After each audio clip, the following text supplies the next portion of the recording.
Assalamualaikum warahmatullahi wabarakatuh. Alhamdulillahi hamdan muafian li ni'ami mukafian li mazidi.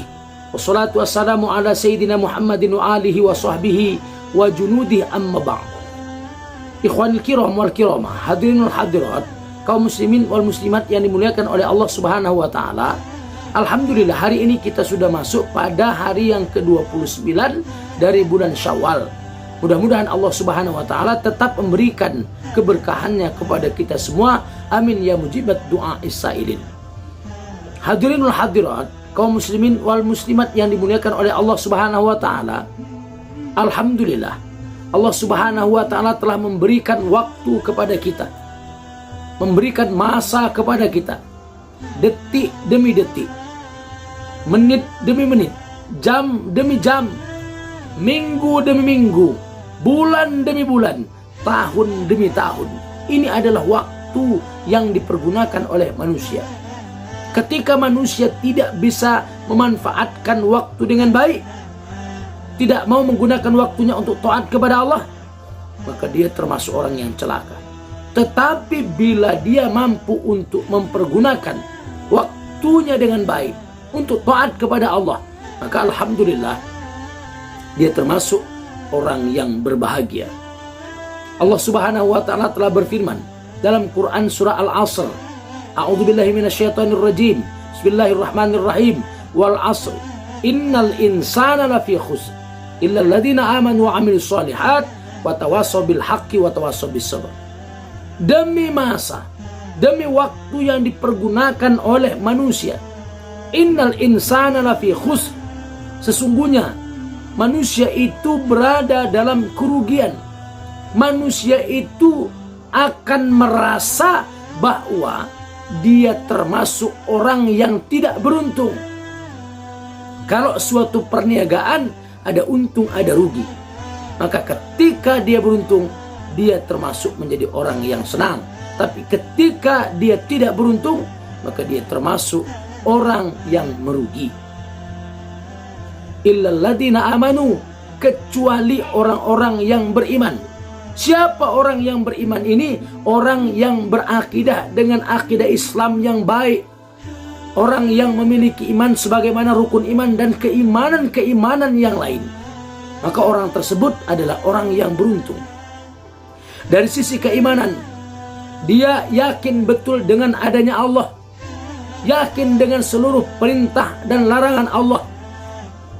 Ketika Allah memerintahkan untuk melaksanakan sholat 5 waktu, maka dia yakin ini kewajiban dari Allah. Maka nanti kafir terbagi 2. Ada kafir secara syar'i dan ada kafir secara akidah. Kalau dia kafir secara syar'i, dia hanya tidak sholat saja misalnya. Tapi kalau dia kafir secara akidah, dia tidak meyakini bahwa sholat itu merupakan suatu kewajiban. Kalau ada orang minum khamar, dia kafir secara syar'i saja, kufur. Tetapi kalau ada orang yang tidak meyakini bahwa khamar itu haram, dia sudah kafir secara akidah. Begitu juga dengan yang lain. Kalau dia meyakini ada hukum-hukum lain yang mengatur kehidupan manusia lebih baik daripada hukum Allah, maka dia termasuk orang yang kafir secara akidah. Karena dia sudah meyakini ada hukum lain yang lebih baik. Hukum Islam tidak baik menurutnya. Kalau dia melaksanakan hukum selain hukum Islam tapi masih meyakini ada baiknya, bagusnya hukum Islam, dia kafir secara syar'i.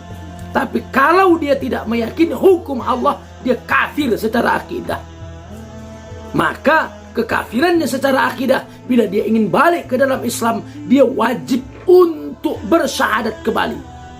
Begitu juga dengan kewajiban-kewajiban dan hal-hal yang haram.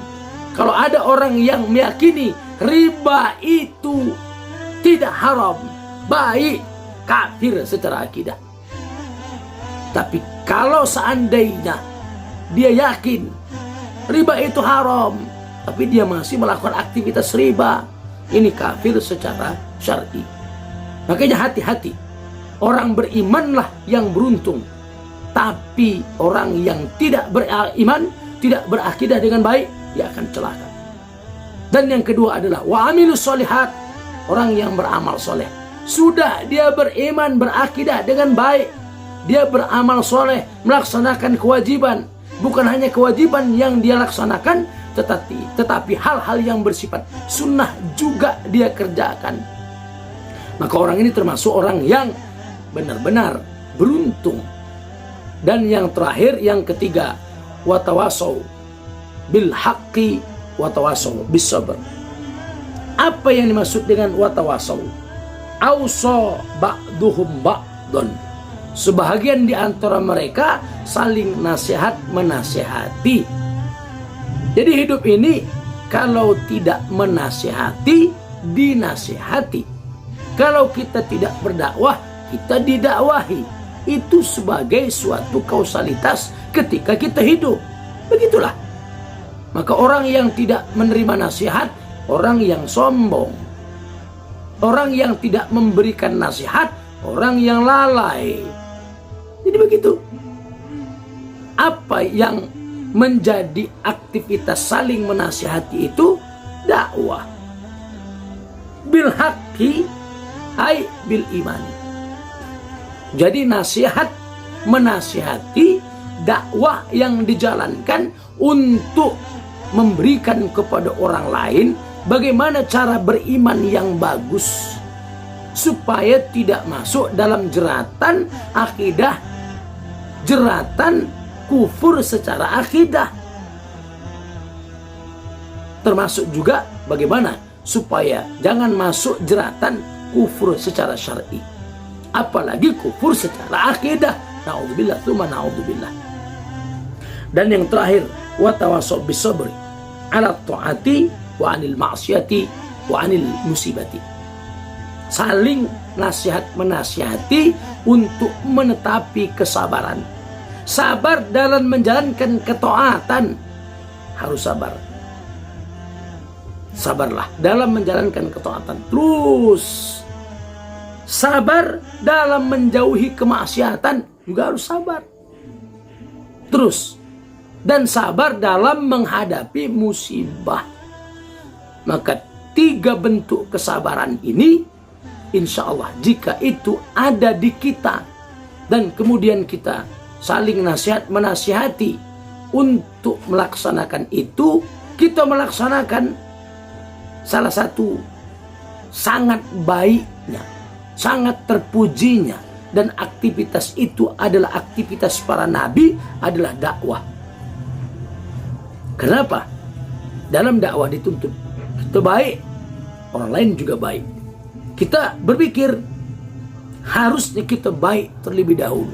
Kebaikan kita itulah yang kita sampaikan kepada orang lain.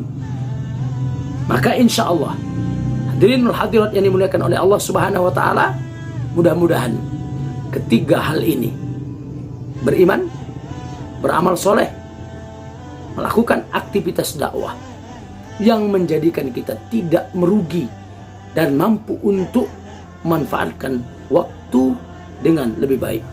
Demikian, ila liqa ma'as salamah. Assalamualaikum warahmatullahi wabarakatuh.